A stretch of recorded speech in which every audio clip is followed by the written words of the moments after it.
Nomination మన నాగేశ్వరరావు గారి నామినేషన్కి వచ్చాను. నామినేషన్తో పాటే ఇక్కడ ఉండే పరిస్థితుల్ని కరెక్ట్ చేసుకోవాలా, పార్టీ ముందుకు పోవాలంటే ఇక్కడ 3 ఇళ్ళు పెత్తనం నడుస్తుంది. ఆ 3 ఇళ్ళని ఒక ఇల్లు చేయాలనే వచ్చాను నేను. నామినేషన్ గిట్ట వస్తున్నాను. దాదాపు ఒక వారం నుంచి ఈ ప్రయత్నంలో ఉన్నాను. ఈరోజు ఇది ఎట్లయినా నామినేషన్ వేసాం కాబట్టి ఈ 3 ఇళ్ళని ఒక ఇల్లు చేయాలనే పట్టుదలతో ఈరోజు ముగ్గురితో మాట్లాడి ముగ్గురిని ఏకంగా తెలుగుదేశం పార్టీకి ముగ్గురు కలిసి ఒక ఇంటికి చేరాలనే ఉద్దేశంతో ఈరోజు నేను రావడం, దాదాపు నేను వచ్చిన కార్యక్రమం కూడా పూర్తయింది. చాలా సంతోషం. నామినేషన్ వేయడం, ముగ్గురిని ఒక ఏకదాటికి తీసుకురావడం పార్టీకి చాలా బలం. ముగ్గురు కలిశారంటే ఖచ్చితంగా తెలుగుదేశం పార్టీ గెలుపు ఊహించని మెజారిటీతో తెలుగుదేశం గెలుస్తుందని కూడా నేను చెప్తున్నాను. ఇప్పుడు రాజేష్, నాగేశ్వరరావు, శివరామన్న ముగ్గురు 3 డైరెక్షన్స్ లో ఉన్నారు. అటువంటిది ఇప్పుడు ముగ్గురు కలిపి నాగేశ్వరరావు గారికి సపోర్ట్ చేస్తూ ఇంక మీదట ముందుకి ఇటువంటి ఏ మనస్పర్ధలు లేకుండా ముందుకి సాగద్దని నేను మీ అందరి ముందు చెప్తున్నాను. ఇప్పుడు రాజేష్ దగ్గర కూడా పోయి నాగేశ్వరరావు గారు, నేను రాజేశ్వర్ దగ్గరికి కూడా పోతున్నాము. పోయి ఒకసారి కలుసుకున్న తర్వాత ఇంకా రేపటి నుంచి ప్రచారం కూడా ఒక నాగేశ్వరరావు గారే దీన్ని నడిపిస్తాడు. అంటే అందరు సపోర్ట్ ఉంటుంది, ముగ్గురు సపోర్ట్ ఉంటుంది, ముగ్గురు కలిసి ముందుకు తీసుకుపోతారు. ఈరోజు కార్యకర్తలందరికీ చెప్పాలా, తెలుగుదేశం పార్టీ ఒకరే ఇప్పుడు. సో మీ అందరూ కూడా మన నాగేశ్వరరావు గారిని సైకిల్ గుర్తుకేసి మీరందరూ కూడా గెలిపించాలని కోరుకుంటున్నా.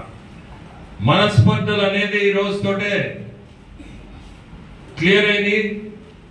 సో ఎవరికి కూడా కన్ఫ్యూజన్ అవుతూ మనందరం తెలుగుదేశం పార్టీ నాగేశ్వరరావు గారినే మనం సపోర్ట్ చేయాలా. ఎమ్మెల్యేగా అట్టే ఎంపీగా నాకు సపోర్ట్ చేయాలా సైకిల్ గుర్తుకి. సో మీ అందరు ఎవరికైనా కన్ఫ్యూజన్ ఉన్నా, ఎటువంటి అపోహాలు అన్ని పక్కన పెట్టేయండి. వాళ్ళ ముగ్గురు ఒకటే. ఇంకా మీదట ప్రతి కార్యకర్త కూడా కష్టపడి మనందరం కష్టపడితేనే మనము రేపు చంద్రబాబు నాయుడు గారిని ముఖ్యమంత్రి కుర్చీలో కూర్చోబెట్టగలుగుతాం. ఎందుకంటే ఇంత ముందులాగా లేదు.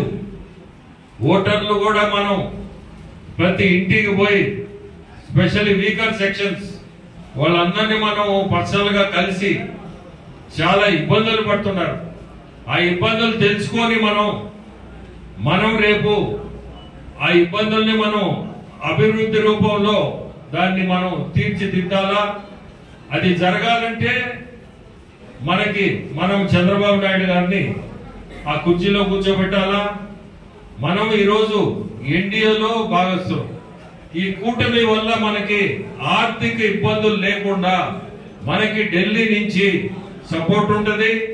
ఎందుకంటే ఎట్టా ఢిల్లీలో ఎన్డీఏ ఫామ్ చేస్తుంది గవర్నమెంట్, దానికి డౌటే లేదు. ఇక్కడ కూడా మనమే ఫామ్ చేస్తాము. సో రెండు కలిసినప్పుడు మనం కూటమిలో ఉన్నాము కాబట్టి ఆర్థిక ఇబ్బందులు కూడా లేకుండా, డెవలప్మెంట్ కి ఇబ్బంది ఉండదు, అభివృద్ధికి ఇబ్బంది లేకుండా, మన రాష్ట్రానికి ఇబ్బంది ఉండదు. అట్టే మన కందుకూరు కాన్స్టిట్యుయెన్సీలో కూడా అభివృద్ధికి ఇబ్బంది లేకుండా, అందులో మనకి రామాయపట్నం పోర్టు రావడం, పక్కన ఇండస్ట్రీస్ కూడా మంచి అవకాశం ఇక్కడ ఇప్పుడు ఈ అవకాశంతో యువతలకు కూడా ఉద్యోగాలు ఫ్యూచర్ లో ఉద్యోగాలు కూడా ఎక్కడో మద్రాసు హైదరాబాద్లోని పోకుండా వాళ్ళ ఊర్లలోనే ఉద్యోగాలు తెచ్చుకునే పరిస్థితి వస్తుంది.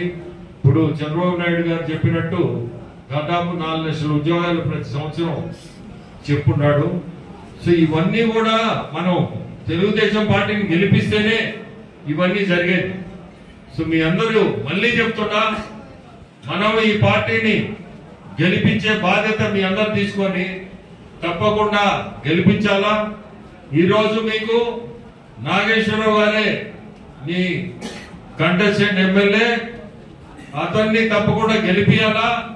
మళ్ళీ చెప్తున్నా, ఎటువంటి మనస్పర్ధలు లేకుండా ప్రతి ఒక్కరు కూడా ఆయనకి సపోర్ట్ చేయండి అని చెప్తూ అందరికీ నమస్కారం.